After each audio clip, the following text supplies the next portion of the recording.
The morning sun cast long shadows across the rugged mountains of eastern Afghanistan as Lieutenant Commander Jake Morrison studied the intelligence briefings spread across his field table. The papers told a story that had been frustrating coalition forces for months. Someone was picking off their patrols with impossible precision from distances that defied conventional warfare. Morrison ran his weathered hand through his graying hair as he read the latest casualty report. 3 more soldiers down in the past week, all killed by single shots from what appeared to be an ancient hunting rifle. The mystery sniper had claimed 17 lives in 6 months, and conventional military wisdom suggested it should be impossible. "Sir, the team is ready for briefing," Petty Officer First Class Danny Chin announced as he approached the command tent. Morrison nodded and gathered his papers. SEAL Team 7 had been called in specifically to deal with this ghost. The local Taliban fighters called the sniper Re-Assault, which translated roughly to true spirit or native ghost. Intelligence suggested it was a single operator working alone, moving through terrain that would challenge the most experienced mountain fighters. Inside the briefing tent, 12 elite Navy SEALs sat in folding chairs arranged in a semicircle. These men represented the pinnacle of military training and experience. Each had completed multiple deployments, survived countless firefights, and earned their place through years of proving themselves in the world's most dangerous places. Morrison activated the digital display screen and began presenting satellite images of the region where the attacks had occurred. The terrain was unforgiving, steep valleys carved between towering peaks, with countless caves and hidden positions that could conceal a sniper for months. "Gentlemen, meet our target," Morrison began, pointing to red markers scattered across the topographical map. 17 confirmed kills in 6 months. All single shots, all at ranges between 2,000 and 3,000 meters. No follow-up shots. No missed attempts on record. Chief Petty Officer Mike "Bulldog" Rodriguez whistled low under his breath. "That's some serious shooting, Skipper. What kind of equipment are we looking at?" Morrison clicked to the next slide, showing ballistics analysis. Here's where it gets interesting. Forensics indicates the rounds are coming from a .30-06 Springfield cartridge. Old ammunition, possibly decades old. The rifling marks suggest a bolt-action rifle, likely a hunting rifle rather than a military sniper system. Petty Officer Second Class Tommy "Ghost" Williams leaned forward in his chair. Williams was the team's designated marksman, capable of making shots at 1,000 meters with his M110 semi-automatic sniper system. "Sir, with respect, those distances with that equipment, it shouldn't be possible. The ballistics don't work. A .30-06 drops like a rock after 1,500 meters, and that's with modern ammunition and optics." "That's exactly why we're here," Morrison replied. "Someone is making impossible shots with primitive equipment, and our job is to figure out how and put a stop to it." The team spent the next 2 hours studying patrol routes, attack locations, and escape routes. The pattern emerged slowly. The sniper never struck the same area twice. Every attack happened during specific weather conditions, always with minimal wind, usually in the early morning or late afternoon when light conditions were optimal for long-range shooting. Most puzzling was the complete absence of any trace evidence. No spent casings, no disturbed earth from a sniper hide, no footprints or equipment left behind. It was as if the ghost materialized, took the shot, and vanished without leaving any sign of human presence. "Local forces have been hunting this guy for 8 months, Morrison continued. "Afghan National Army, Pakistani Border Patrol, even some private military contractors have taken shots at tracking him down. Nobody has come close to making contact." Sergeant First Class Dave Iceman Thompson raised his hand. "What about aerial surveillance? Predator drones, satellite coverage?" "We've had eyes in the sky for the past 2 months. Nothing. Whatever this person is doing, they know how to avoid detection from above." Morrison switched to a weather map showing wind patterns and seasonal changes. The attack stopped completely during winter months. No activity from November through March. Then, they resumed with the spring thaw. The briefing continued with detailed analysis of each attack site.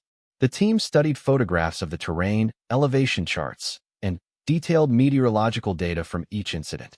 The more they learned, the more impressed they became with their invisible adversary. Petty Officer First Class Carlos Viper Martinez, the team's communications specialist, studied the timeline of attacks. Sir, there's something else. Look at the spacing between incidents. Never less than 5 days apart, never more than 12. It's like whoever this is has a specific operational pattern. Morrison nodded grimly. Intelligence believes our ghost spends time between attacks moving to new positions, conducting reconnaissance, and waiting for optimal conditions. This isn't random violence. It's methodical, patient, and extremely professional. The team leader clicked to aerial photographs of the most recent attack site. 3 days ago, a patrol from the 82nd Airborne was moving through the Coast Valley. Textbook formation, proper spacing, following established routes. At 0647 hours, the point man went down. Single shot to the center of mass from an estimated range of 3,200 meters. Williams studied the photograph intently. Sir, that shot came from somewhere up on that ridgeline. That's got to be a 30-degree angle shooting down into the valley. The mathematics of that shot. I'm not sure I could make it with our best equipment and perfect conditions. Which brings us to our mission parameters, Morrison announced. We're going to establish an overwatch position in the same general area. The pattern suggests another attack is likely within the next week. When our ghost shows up, we'll be waiting. Chief Rodriguez stood up and walked to the map display. What's our rules of engagement, Skipper? Lethal force is authorized. This target has killed 17 coalition personnel and shows no signs of stopping. However, if possible, we want this person alive. Someone with these skills didn't learn them overnight. Intelligence wants to know where the training came from and whether there are others. The team spent the remainder of the afternoon planning their insertion. They would helicopter to a landing zone 12 kilometers from the target area, then move on foot to establish observation posts covering the most likely attack routes. The plan called for a 3-day reconnaissance mission, with the possibility of extending if necessary. As evening approached, the SEALs conducted their final equipment checks. Each man carried his primary weapon system, backup sidearm, communications gear, and enough supplies for 5 days in the field. Their mission loadout emphasized observation and patience rather than direct assault capabilities. Morrison watched his team prepare with the satisfaction of a commander who knew his men were ready for anything. SEAL Team 7 had successfully completed 43 combat missions together. They had hunted high-value targets from the jungles of South America to the deserts of Iraq. This mission presented unique challenges, but Morrison had complete confidence in their abilities. Final briefing at 2,100 hours, Morrison announced. We insert at first light. Questions? Williams raised his hand again. Sir, what if this ghost decides not to show? We could be sitting out there for weeks waiting for something that might not happen. Then, we wait, Morrison replied simply. 17 good soldiers are dead because someone out there thinks they can pick off our people with impunity. We're going to prove them wrong. As the team dispersed to conduct final preparations, Morrison remained in the briefing tent studying the satellite images one more time. Something about this mission felt different from their previous operations. They were hunting someone who had demonstrated skills that challenged everything Morrison thought he knew about long-range marksmanship. The intelligence files contained no useful information about their target's identity or background. No chatter intercepted from Taliban communications networks. No sightings reported by local informants. It was as if their ghost existed only in the moment of pulling the trigger, then dissolved back into the landscape like morning mist. Morrison's field phone buzzed with an encrypted message from higher headquarters. The latest intelligence update contained disturbing news. 2 more attacks had occurred in neighboring provinces, both fitting the same pattern. Single shots at extreme range with primitive equipment. Either their ghost was moving much faster than anyone believed possible, or there were multiple operators using identical tactics. The mission had just become significantly more complicated. Instead of hunting a single sniper, SEAL Team 7 might be facing an organized network of highly skilled marksmen operating throughout the region. Morrison made a mental note to brief the team on this development during their final planning session. Outside the tent, the sun was setting behind the mountain peaks, painting the sky in brilliant shades of orange and red. In a few hours, 12 of America's most elite warriors would begin hunting someone who had turned the mountains into a deadly maze. Morrison closed the intelligence files and walked outside to join his team. The hunt was about to begin, and both hunter and hunted were about to discover just how much they had underestimated each other. The helicopter insertion went smoothly in the pre-dawn darkness. SEAL Team 7 fast-roped into a rocky clearing 12 kilometers from their target area, their equipment and supplies following in cargo nets. Within minutes, the MH-60 Blackhawk disappeared into the night sky, leaving only the sound of wind through the mountain peaks. Chief Rodriguez immediately established a security perimeter while Morrison checked his GPS coordinates against the mission map. They were exactly where they needed to be, but the real work was just beginning. The team had to move 12 kilometers through hostile territory, establish observation posts, and do it all without alerting anyone to their presence. Viper, establish comms check with base. Morrison ordered quietly. Ghost, you've got point. Iceman, bring up the rear. We move in patrol formation, 50-meter spacing. The team moved out through terrain that would challenge experienced mountaineers. Rocky slopes covered with loose shale made every step treacherous. Ancient goat paths wound between boulders the size of houses, providing the only reasonable routes through the maze of stone and cliff faces. Williams led the patrol with the steady pace of someone who understood mountain travel. Too fast, and the team would arrive exhausted and make noise that could compromise their mission. Too slow, and they would be caught in the open when daylight made movement impossible. 3 hours into the movement, Williams held up his fist in the universal signal to halt. The team immediately took cover behind whatever rocks and vegetation were available. Morrison crept forward to Williams' position to see what had caused the stop. Movement, 2 o'clock, about 600 meters, Williams whispered, pointing toward a distant ridgeline. Morrison pulled out his spotting scope and studied the area Williams indicated.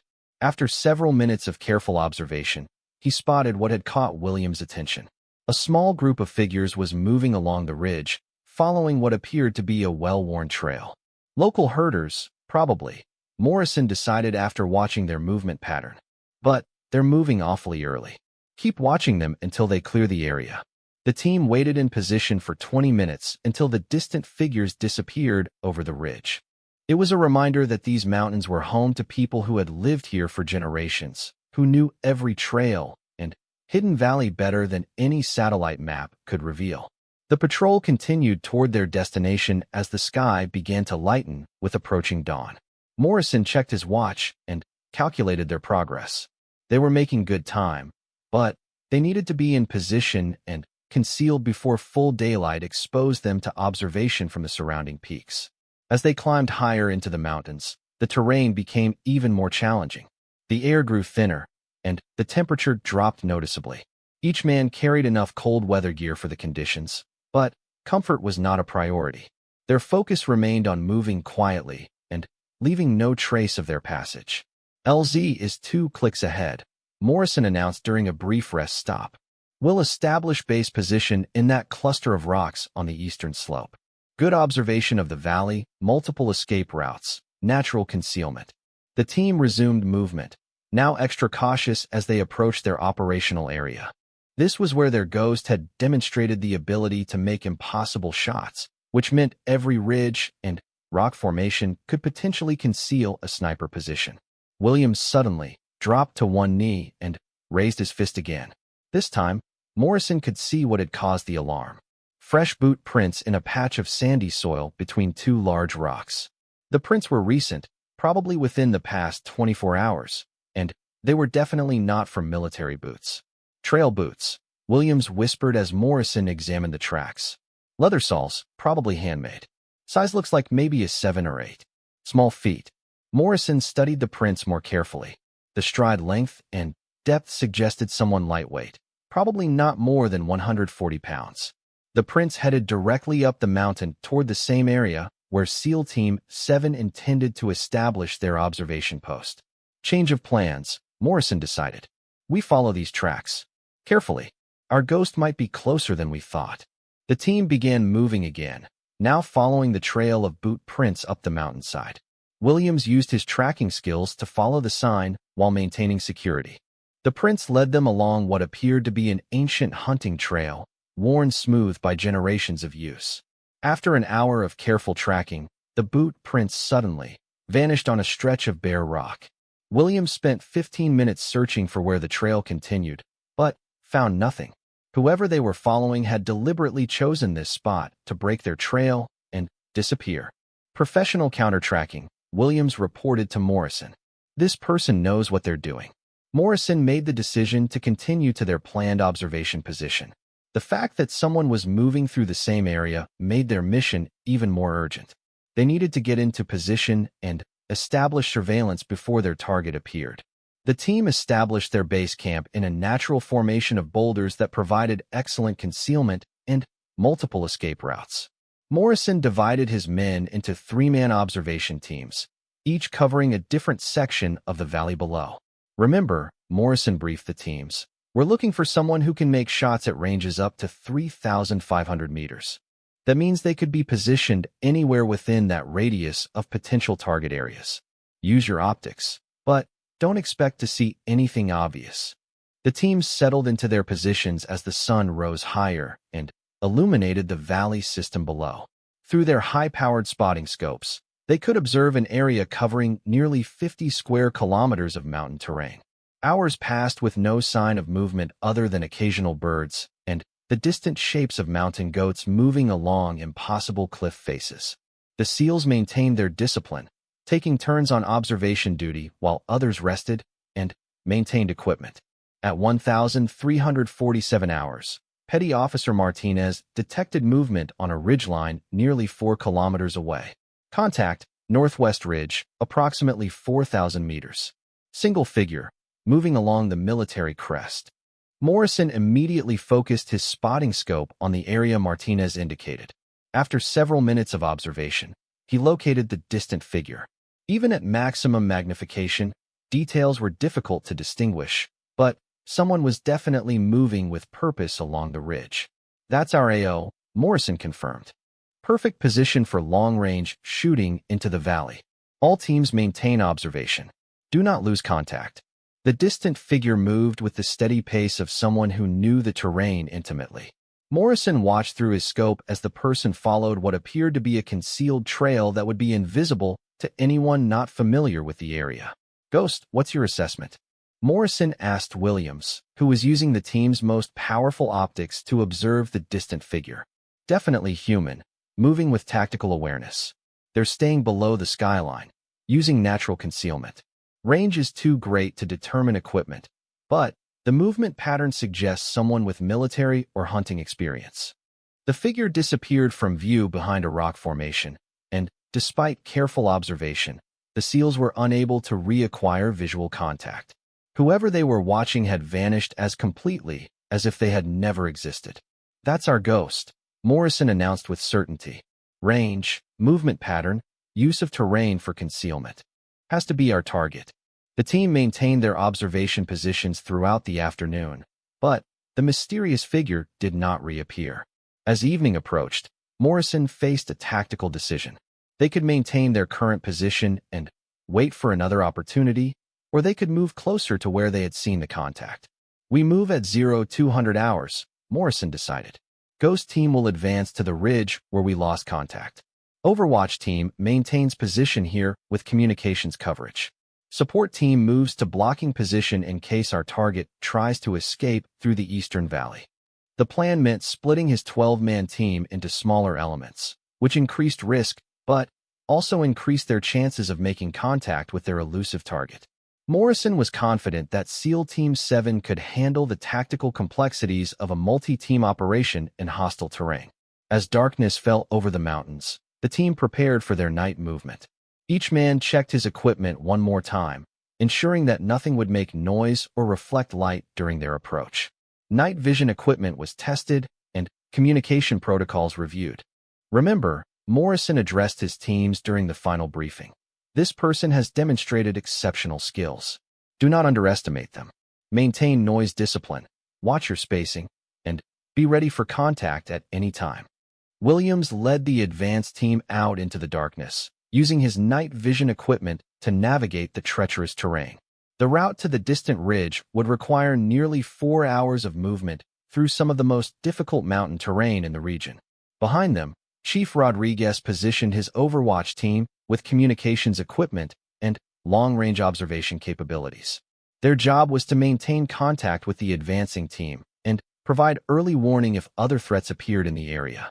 The support team, led by Sergeant Thompson, moved to establish blocking positions in the valley system. If the Ghost tried to escape, they would channel the target toward the advance team's position. As SEAL Team 7 dispersed into the darkness, Morrison felt the familiar tension that came with closing in on a high-value target.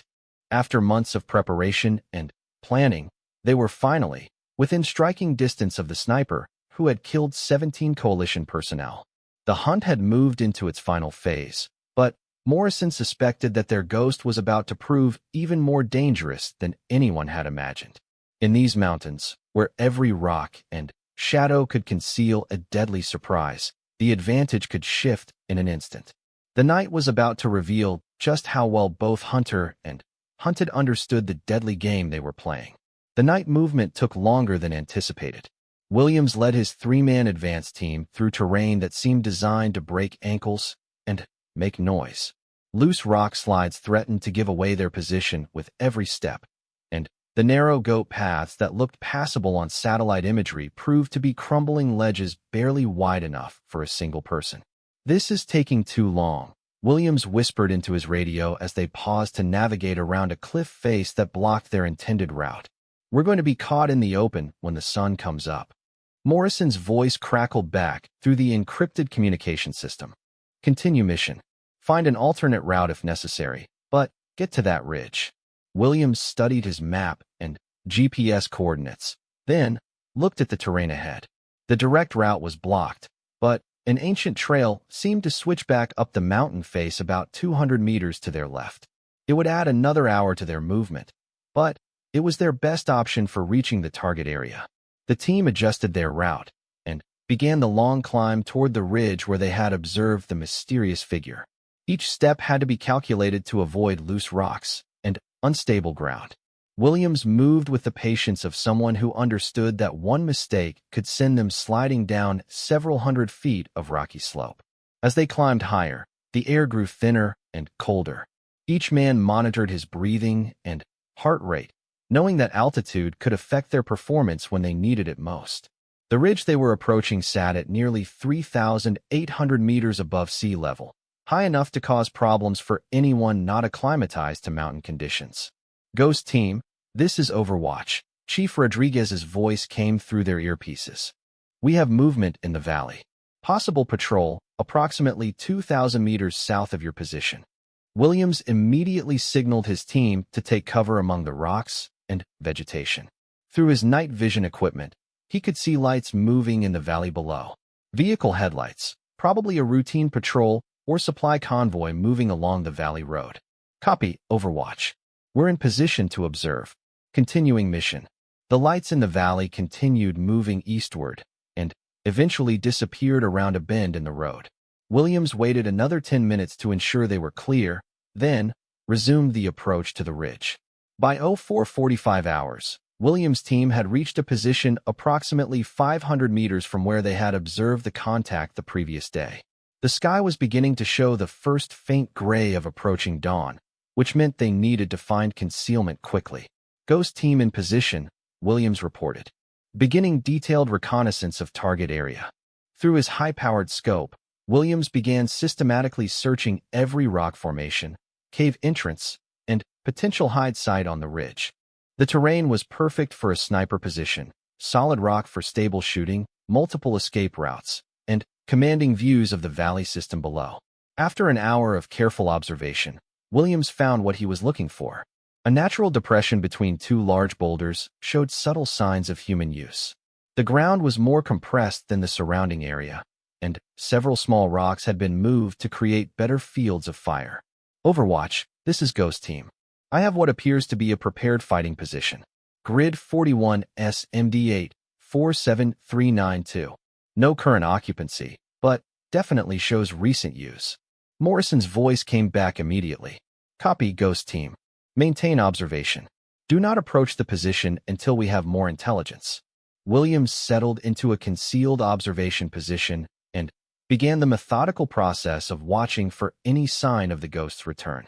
The sniper hide was positioned to provide excellent shooting opportunities into 3 different valleys, with escape routes leading back into the deepest parts of the mountain range. As full daylight arrived, Williams could see details that had been invisible during their night movement. The sniper position was professionally constructed, with natural materials used to enhance concealment without disturbing the overall appearance of the terrain. Someone had spent considerable time and effort preparing this location. The level of preparation here is impressive, Williams reported to Morrison. This isn't some amateur taking pot shots. This position was designed by someone who understands long-range shooting and tactical concealment. From his observation position, Williams could see why their ghost had been so successful. The hide provided clear lines of sight to patrol routes and roads used by coalition forces. The elevation and distance made detection nearly impossible, while natural features provided protection from counter-sniper fire. Hours passed with no sign of movement in or around the sniper position. Williams began to wonder if their target had somehow detected SEAL Team 7's presence and abandoned this location. Professional snipers were known for their patience, but they were also experts at detecting when they were being hunted. At 1,230 hours, Williams noticed something that made him freeze in place. A small rock had moved near the sniper position, not rolled or fallen, but deliberately placed. Someone was there, and Williams had been observing the wrong area. Overwatch, possible contact, Williams whispered into his radio. I have movement near the target location, but I can't get a clear visual. Williams adjusted his position slightly to get a better angle on the area where he had detected movement. For several minutes, everything remained perfectly still. Then, he saw it again. The subtle movement of someone using natural concealment to remain hidden while preparing for a shot. Confirmed contact, Williams reported. Target is in position, but I cannot get clear observation. Appears to be using a hide that's completely invisible from our current angle. Morrison immediately began coordinating the team's response. Support team, move to blocking position Alpha. Overwatch team, maintain communications, and be ready to provide covering fire. Ghost team, hold position and maintain observation. Williams knew that their ghost was somewhere within 200 meters of his position, but the terrain and natural concealment made visual contact impossible. More concerning was the possibility that the sniper had detected their presence and was already planning an escape or counterattack. Ghost, this is Overwatch. We have eyes on potential target areas from our position. No movement visible from here. The situation had become a deadly game of patience and positioning. Both sides knew the other was present, but neither could gain the advantage needed for direct action. Williams focused his attention on the most likely positions where a sniper could achieve the fields of fire necessary for the long-range shots that had made this ghost famous. At 1,347 hours, Williams finally caught sight of their target. A brief glimpse of movement as someone shifted position in what appeared to be a completely natural rock formation. Even knowing where to look, Williams could barely distinguish human presence from the surrounding environment. Visual contact confirmed, Williams reported. Target is approximately 150 meters northeast of the prepared position. Using natural concealment, that's almost perfect. I can barely maintain visual. Through his scope, Williams tried to get details about their target's equipment and capabilities. What he saw surprised him. Instead of the military gear he expected from someone capable of such precise long-range shooting, the figure appeared to be using equipment that belonged in a hunting expedition rather than a military operation. Overwatch, target appears to be carrying a bolt-action rifle, possibly a hunting rifle. No obvious military equipment visible. Clothing appears to be civilian outdoor gear adapted for mountain conditions. Morrison processed this information quickly. Their intelligence had suggested the ghost was using primitive equipment, but seeing it confirmed raised new questions about how such precise shots were being achieved with apparently basic gear. All teams, prepare for contact. We move to apprehend in 10 minutes. Remember, we want this target alive if possible. Williams maintained his observation of the target while mentally preparing for the approach. The terrain would make any movement extremely dangerous, especially if their ghost proved to be armed with more than just the rifle they could observe. As the 10-minute countdown approached zero, Williams made a discovery that changed everything. Through his scope, he caught a clear view of their target's face for the first time. Their ghost was not the experienced male fighter that everyone had assumed. Their ghost was a woman, probably no more than 25 years old, with the weathered complexion of someone who spent most of her time in the mountains. Her movements showed the confidence of someone completely comfortable in this terrain, and her handling of the rifle demonstrated professional-level familiarity with the weapon. Overwatch. Target is female, early 20s, approximately 120 pounds. She appears to be preparing for a shot into the valley system. Morrison's response came immediately. All teams execute. Move to intercept before she can engage any targets. Williams began his approach toward the sniper position, knowing that the next few minutes would determine whether SEAL Team 7 succeeded in capturing their ghost or found themselves facing someone whose skills in these mountains far exceeded their own. The final confrontation was about to begin, and Williams suspected that their young female adversary was about to demonstrate exactly why she had remained invisible to military forces for 8 months. In terrain where she held every advantage, SEAL Team 7 was about to discover that they were no longer the hunters. They had become the hunted. Williams began his approach toward the concealed sniper position, moving with the deliberate precision that had kept him alive through 6 combat deployments. Every step was calculated to avoid loose rocks and maintain concealment while closing distance on their target. The young woman remained focused on something in the valley below, apparently unaware that 12 Navy SEALs were converging on her position.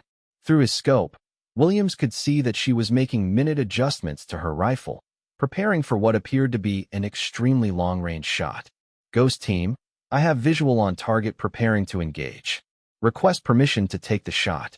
Morrison's voice came back immediately through Williams' earpiece. Negative. Capture alive if possible. We need intelligence on how she's making these shots. Williams continued his approach, now within 100 meters of the target's position. The terrain forced him to move in an indirect route, using natural depressions and rock formations to mask his movement. Each advance brought him closer to understanding how their ghost had remained undetected for so long. The sniper's position was a masterpiece of natural concealment. What appeared to be simply another rock formation was actually a carefully constructed hide that provided stable shooting positions while remaining completely invisible to observation from below. The woman had chosen her ground with the expertise of someone who understood both the terrain and the science of long-range shooting. At 50 meters distance, Williams could finally see details of the woman's equipment through his rifle scope. Her rifle appeared to be a Winchester Model 70, probably manufactured in the 1960s or 1970s. The wooden stock showed were consistent with decades of use, but the weapon was obviously well-maintained and carefully zeroed. More impressive was her shooting setup. Instead of the high-tech equipment used by military snipers, she was using a simple shooting rest constructed from rocks and what appeared to be a folded blanket. Her scope was an old hunting scope, probably no more than 9-power magnification. By conventional military standards, her equipment was hopelessly outdated for the ranges she had been achieving. Overwatch. I'm observing the target's equipment setup. She's using gear that shouldn't be capable of the shots we know she's made. There's something here we're not understanding. Williams studied the woman's positioning and shooting technique through his scope. She moved with the fluid motions of someone who had been shooting since childhood, checking wind conditions by observing grass movement in the valley, and making adjustments to her scope that suggested she understood ballistics at an intuitive level. Suddenly, the woman froze in position. Her head turned slightly, and Williams realized with cold certainty that she had detected something. Whether it was movement, sound, or simply the instinct that comes from spending years in dangerous terrain, their ghost knew she was no longer alone. Target may have detected our presence, Williams reported quietly. She's showing signs of awareness. The woman slowly began scanning the terrain around her position without moving her body or changing her shooting setup. Her eyes moved systematically across areas where an approaching threat might be concealed. Williams remained motionless behind a cluster of rocks, knowing that any movement could give away his position. For several minutes, the situation remained frozen. The woman continued her vigilant observation while Williams waited for the optimal moment to close the final distance. In the valley below, a military convoy appeared on the road that wound through the mountains, completely unaware that they were being observed through a rifle scope. Overwatch, we have potential targets in the valley. Military vehicles, approximately 2,500 meters from the sniper's position. Morrison's response was immediate. All teams execute immediately. Do not allow her to engage those vehicles.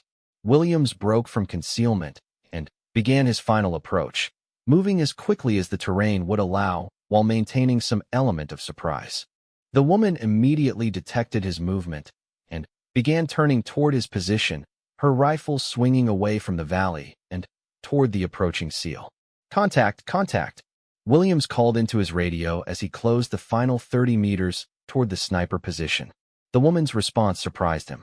Instead of attempting to engage him with her rifle, she immediately began a tactical withdrawal from her position, moving with a speed and agility that demonstrated intimate knowledge of the terrain. She bounded from rock to rock like a mountain goat, using hand and footholds that would be invisible to anyone not familiar with the area. Williams pursued, but quickly realized that he was at a severe disadvantage. Where he had to carefully test each step and handholds, the woman moved with complete confidence across terrain that would challenge an experienced rock climber. She was literally disappearing into the mountains before his eyes. Target is escaping to the northeast, moving along cliff faces that I cannot follow safely. She knows escape routes that aren't visible on any map. Support team members Thompson and Martinez were approaching from the eastern valley, positioned to intercept the fleeing sniper. But as they reached their blocking position, they discovered that their target had vanished once again. The cliff face she had been climbing showed no signs of human passage, and there were no visible routes for continued escape. Support team, negative contact. Target has disappeared. No visual, no trail markers, no indication of direction of travel. Chief Rodriguez, observing from the Overwatch position, had maintained visual contact longer than the ground teams. Overwatch to all elements. Target entered a vertical cliff system and disappeared from view. Possible cave system or concealed routes unknown to our intelligence. Morrison coordinated his teams to establish a perimeter around the area where the woman had vanished, but after 2 hours of searching, they found no trace of her passage. It was as if she had been absorbed into the rock itself. Ghost team, conduct detailed examination of the sniper position. Look for intelligence materials, equipment, anything that might tell us more about our target's capabilities. Williams returned to the abandoned sniper position and began a methodical search for evidence. What he found challenged everything he thought he understood about long-range shooting. The shooting rest showed signs of use that suggested the woman had been using this position for months, probably through multiple seasons. More interesting were the ballistic calculations scratched into a flat rock surface near the shooting position. The numbers showed mathematical computations for bullet drop, wind drift, and atmospheric conditions at ranges extending beyond 3,500 meters. The calculations were done by hand, without the benefit of ballistic computers or range-finding equipment. The level of mathematical precision here is remarkable, Williams reported. She's calculating shots manually that our equipment does automatically. These aren't approximations. These are precise engineering calculations for extreme-range ballistics. Hidden beneath a natural rock shelf, Williams found the woman's field notebook. The pages contained detailed observations of patrol schedules, vehicle movements, and weather patterns extending back nearly 8 months. Every entry was written in precise handwriting, documenting the systematic intelligence gathering that had made her attacks so successful. Most revealing were the ballistic charts for her specific rifle and ammunition combination. The notebook showed that she had spent months testing her equipment at various ranges and atmospheric conditions, developing custom ballistic tables that accounted for the specific characteristics of her aging ammunition and rifle. Overwatch, I found her operational notebook. This woman has been conducting professional-level intelligence gathering and ballistic testing. She knows more about shooting in these conditions than most military snipers. The notebook also contained personal information that provided insight into their ghost's background and motivation. Sketches of local wildlife, notes about seasonal weather patterns, and observations about plant growth suggested someone who had lived in these mountains her entire life. More sobering were notations about family members killed in various military operations over the past 2 years. The woman's motivation appeared to be personal revenge rather than military or political objectives. She was hunting coalition forces because they had destroyed her family and community. She's not a terrorist or insurgent, Williams concluded. She's someone seeking personal justice for losses suffered during military operations. This explains the precision and patience of her attacks. Morrison absorbed this intelligence while coordinating the continued search for their escaped target. Understanding her motivation didn't change their mission requirements, but it provided context for the professional skill level they had encountered. All teams, continue search operations. Expand the perimeter to include all possible escape routes. Our target demonstrated capabilities that exceed our intelligence estimates, and she's operating on her home ground. As afternoon turned to evening, SEAL Team 7 found themselves in the unusual position of having been outmaneuvered by a single individual using primitive equipment. Their ghost had demonstrated skills that challenged conventional military doctrine about equipment requirements and tactical advantages. Williams remained at the sniper position, studying the ballistic calculations and trying to understand how someone with aging equipment had achieved shooting precision that rivaled the best military snipers. The answer lay in the combination of perfect knowledge of local conditions, mathematical precision, and shooting skills developed over years of hunting in mountain terrain. She's going to strike again, Williams reported to Morrison. The notebook shows a pattern of revenge targeting. She's not finished with her mission. Morrison realized that SEAL Team 7 faced a unique opponent, someone who combined the local knowledge of a mountain dweller with the precision of a trained sniper and the motivation of someone seeking personal justice. In terrain where she held every advantage, their ghost was proving to be more dangerous than anyone had imagined. The hunt would continue, but now both sides understood exactly what they were facing. The young woman in the mountains had proven that sometimes the most dangerous enemies were those fighting for reasons that had nothing to do with politics or ideology. She was fighting for family, and that made her more dangerous than any military force could anticipate. 3 days later, SEAL Team 7 received intelligence that changed their entire understanding of their target and mission. The breakthrough came from a local informant who approached the forward operating base with information about the mysterious sniper who had been terrorizing coalition forces. The informant was an elderly man named Hassan, who had lived in the mountains for more than 70 years. He spoke broken English mixed with Pashto, but his message was clear enough. The sniper everyone was hunting was his granddaughter, and he wanted the killings to stop. Her name is Zara, Hassan told Morrison through an interpreter. She is 22 years old. Her father was my son, killed in bombing 2 years ago. Her brothers died in same attack. She is last of my family, and she is consumed by grief and anger. Morrison listened carefully as Hassan explained his granddaughter's background. Zara had grown up hunting in the mountains with her father and brothers, learning to shoot with the same Winchester rifle that had belonged to her grandfather. The family had been guides and hunters for generations, developing skills that allowed them to survive in terrain that most people found impossible. She can shoot like her grandfather, who learned from British soldiers during the war with Russians many years ago, Hassan continued. But she uses this skill now for revenge, not for feeding family. This is not what her father would want. The old man provided information that explained how Zara had achieved shots that military experts considered impossible.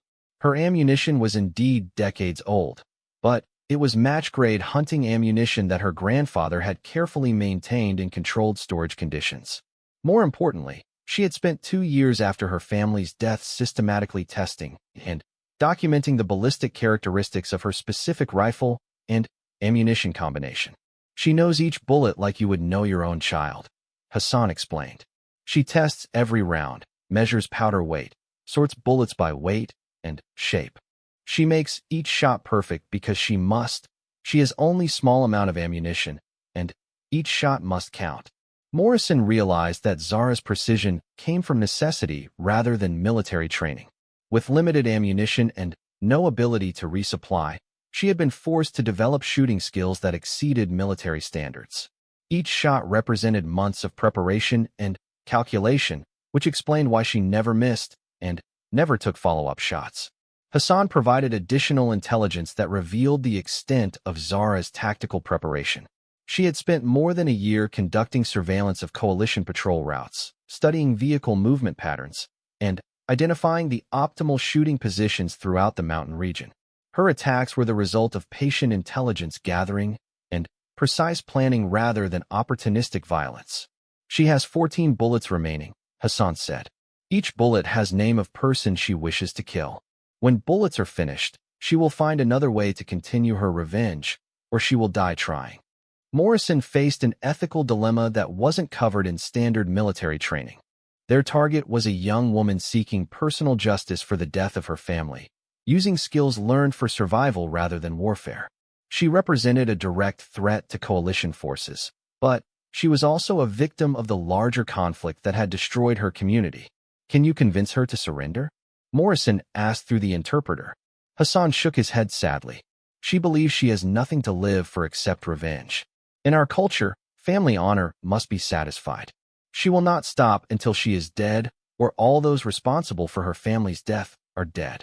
The conversation was interrupted by urgent radio traffic from the SEAL team's communications operator. Intelligence had intercepted radio chatter indicating that a high-value target convoy would be traveling through Zara's operational area within the next 6 hours. The convoy included senior coalition commanders who would present an irresistible target for someone seeking maximum impact for her remaining ammunition. Morrison immediately began planning an intercept operation, but Hassan offered an alternative approach. He knew Zara's most likely shooting positions for targeting the route the convoy would use, and he could guide SEAL Team 7 directly to her location. More importantly, he was willing to attempt to convince his granddaughter to surrender before the situation escalated further. If she sees me before she sees soldiers, maybe she will listen, Hassan suggested. She still loves her grandfather, even though anger has consumed her heart. Morrison agreed to the plan, but with significant modifications to ensure the safety of his team and the success of the mission. Williams and 2 other SEALs would accompany Hassan to the most likely sniper position, while the remainder of the team established blocking positions to prevent escape if the negotiation failed. The movement to Zara's position required 4 hours of difficult travel through terrain that challenged even the experienced SEALs. Hassan, despite his advanced age, moved through the mountains with the sure-footed confidence of someone who had spent his entire life in this environment. He led them along paths that were invisible to outside observers, demonstrating the intimate knowledge of local terrain that made his granddaughter such a formidable opponent. As they approached the area where intelligence suggested Zara would establish her shooting position, Hassan asked the SEALs to remain concealed while he attempted to make initial contact. Morrison agreed reluctantly, understanding that this might be their only opportunity to resolve the situation without additional bloodshed. Williams watched through his rifle scope as the elderly man walked openly across terrain where his granddaughter was almost certainly positioned. Hassan called out in Pashto, his voice carrying across the rocky slopes as he searched for Zara's concealed position. For several minutes, nothing happened. Then, Williams saw movement in a natural rock formation about 300 meters from their position. A figure emerged from concealment, not cautiously or tactically, but with the fluid grace of someone moving across familiar ground. Zara appeared exactly as Williams had observed her 3 days earlier, but now he could see details that provided insight into her remarkable capabilities. Her clothing was locally made but carefully adapted for mountain conditions. Her rifle was carried with the unconscious familiarity that comes from years of practice. Most significantly, her movement across the terrain demonstrated the physical conditioning and balance that allowed her to access shooting positions that would be impossible for most people. Through his spotting scope, Williams watched as Zara approached her grandfather. Their conversation was conducted in Pashto, but their body language suggested an emotional discussion between 2 people who clearly cared for each other despite their disagreement about her current activities. Overwatch, this is Ghost Team. Target is in direct contact with the local national. They appear to be having an extended conversation. Request guidance on engagement rules if the situation changes. Morrison's response reflected his own uncertainty about how to handle the unprecedented situation. Maintain observation. Do not engage unless the target presents an immediate threat to the local national or attempts to escape. Williams continued to observe the conversation between Zara and her grandfather. After nearly 30 minutes of discussion, their body language indicated that the conversation was becoming more heated. Zara began gesturing toward the valley where the convoy would be traveling, while Hassan appeared to be pleading with her to reconsider her planned attack. Suddenly, Zara stepped back from her grandfather and began moving toward her concealed shooting position. The negotiation had failed, and she was preparing to engage the convoy that intelligence indicated would arrive within the next 2 hours. Target is moving to shooting position, Williams reported. The local national appears distressed but is not attempting to physically prevent her from continuing. Morrison made the decision that would determine the outcome of their 8-month hunt for the native ghost. All teams, prepare to execute capture mission. Remember, we want her alive, but protection of coalition convoy takes priority. Williams began his approach towards Zara's position, knowing that the next few minutes would determine whether their mission ended with capture or with the death of a young woman whose only crime was seeking justice for her murdered family. The final confrontation between SEAL Team 7 and the native ghost was about to begin, but now both sides understood that they were fighting for principles that extended far beyond military objectives. Zara was fighting for family honor and personal justice. The SEALs were fighting to protect their fellow soldiers and complete their mission. In the mountains of Afghanistan, where every decision carried life or death consequences, the intersection of professional military duty and human justice was about to be resolved in the only way these mountains understood, through action rather than words. The hunt that had lasted 8 months was finally coming to an end, and Williams prepared himself for a confrontation that would test everything he understood about being a warrior, a professional, and a human being.